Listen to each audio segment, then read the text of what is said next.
So my name is Susan Spronk, and I teach at the University of Ottawa in the School of International Development and Global Studies.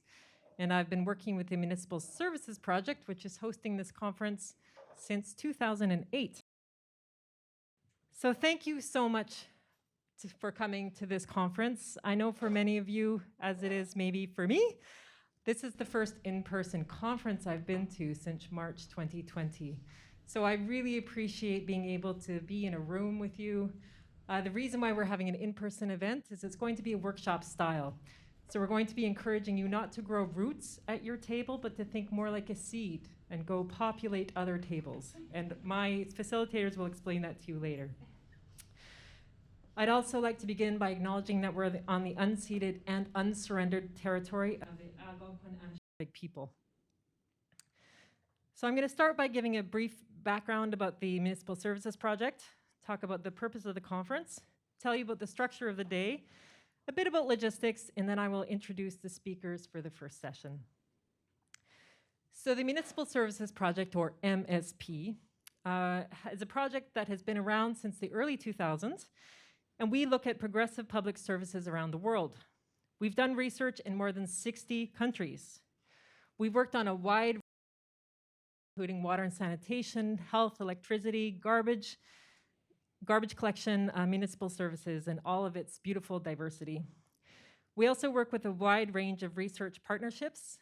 We work with trade unions, we work with civil society organizations, and with academics, students all across the world. Our aim is to create academic work with academic rigor that also has popular importance, and everything that we publish is available online and for free or nearly free. I'll tell you about our books table at the back in a minute.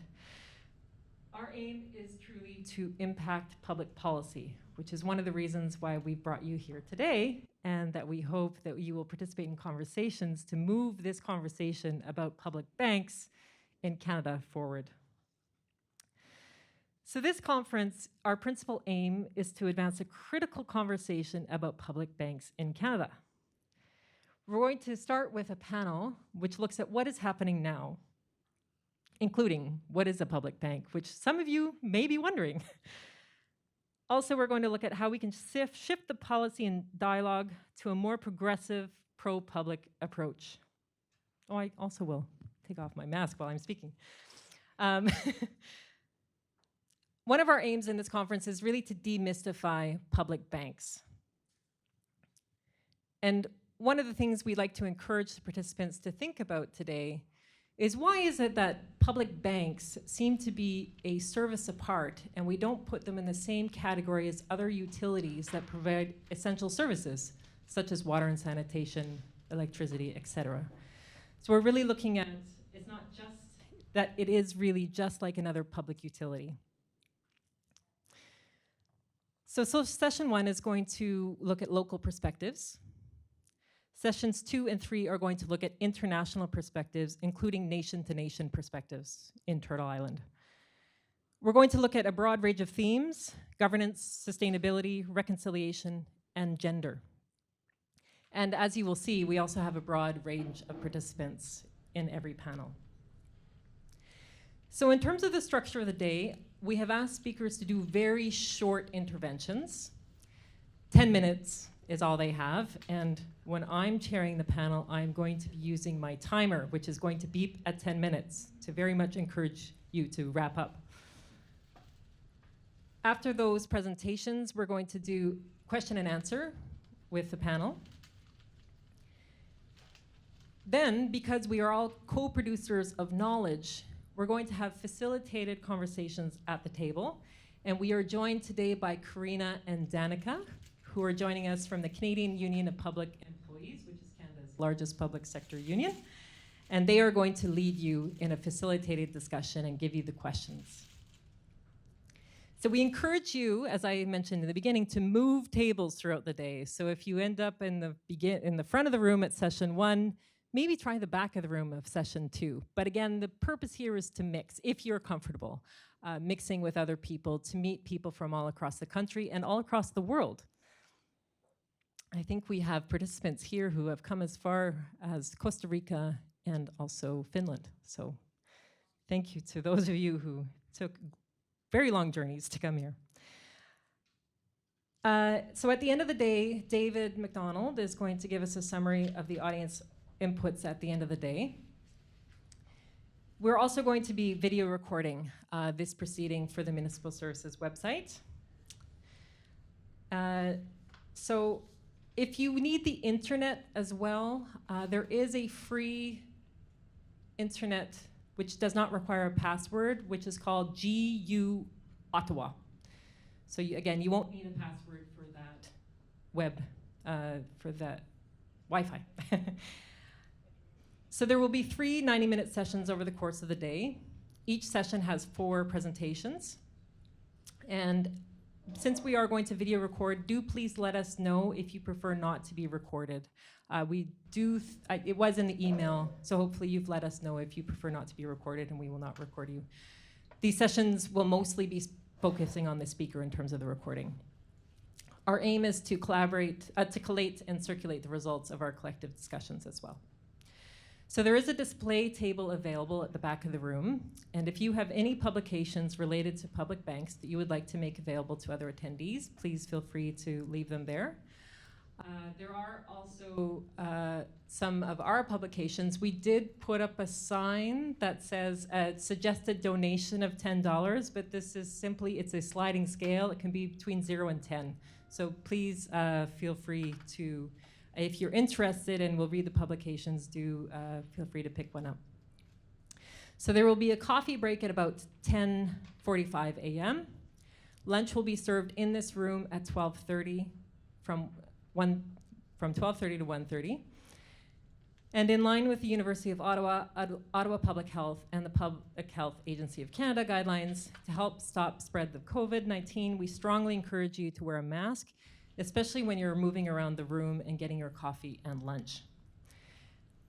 Lastly, there will be an optional post-conference dinner that will be held at Chez Lucien, which is about a 15-minute walk from here, or a 5-minute cab ride, which is in the market at 137 Murray Street. It's going to begin at 6 p.m.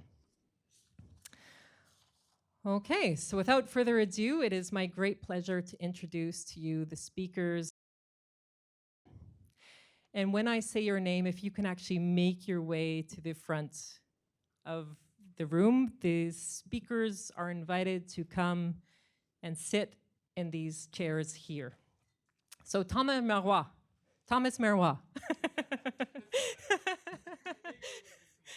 Okay, so Tom, Marc-André, Heather, Aditya, and Robert, if you can make your way to the front of the room.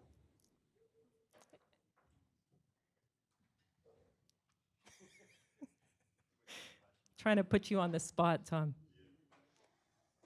All right. So I'll begin introducing Thomas, and they're going to be in the order of the program. So Thomas Marois is a reader in development studies at the SOAS in University of London. Thomas is a leading scholar on public banks and the financing of green and just transitions, having worked with local governments, civil society organizations and non-governmental organizations, trade unions, public banks, and United Nations agencies. His most Public Banks, Decarbonization, Definancialization, and Democratization was published by Cambridge University Press in 2021. He closely collaborates on a research with Municipal Services Project, Queen's University, Canada, and sits on the advisory boards of the US-based Public Banking Institute and the Public Bank New York Advisory Committee. Marc-André Pigeon is an assistant professor in the Graduate School of Public Policy, University of Saskatchewan campus, and the director of the Center for the Study of Cooperatives. He holds a PhD in mass communications from Carleton University and has worked in a number of economics and policy-related positions. Most recently as Assistant Vice President of Public Policy at the Canadian Credit Union Association. He has also served as Interim Vice President of Government Relations at the Canadian Credit Union Association, as a Special Advisor and Senior Project Leader at the Federal Department of Finance, and as lead analyst on several finance-related federal parliamentary committees. Dr. Pigeon has also worked as an economic researcher at the Levy Economics Institute of Bard College and started his career as financial journalist. If you could please turn off your phones. No problem. Financial journalist at Bloomberg Business News. And then third will be Heather Whiteside, who is an associate professor of political science at the University of Waterloo. Heather studies political economy of the state. She is currently working on grant-funded projects related to colonial-era joint stock royal charter companies in British North America. She has an insight grant from the Social Sciences and Humanities Research Council of Canada to do that work. She's also looking at public enterprise solutions for post-pandemic recoveries and has another grant from the same agency to do that work. So in 2020, she received an Arts Award for Excellence in Research, and in 2017, she received an Outstanding Performance Award from the University of Waterloo. And then last but not least, we have two speakers for the final presentation. Aditya Rao is a senior research officer at the Canadian Union of Public Employees, focused on municipalities, housing, and water. He is a lawyer with specialization in previously worked with Amnesty International. Aditya serves on the board of Centretown Citizens of Ottawa Corporation, a nonprofit housing provider in Ottawa. And last but not least, Robert, otherwise known as Bobby Ramsey, is a senior research officer at the Canadian Union of Public Employees, where his research has focused in part on the Canada Infrastructure Bank.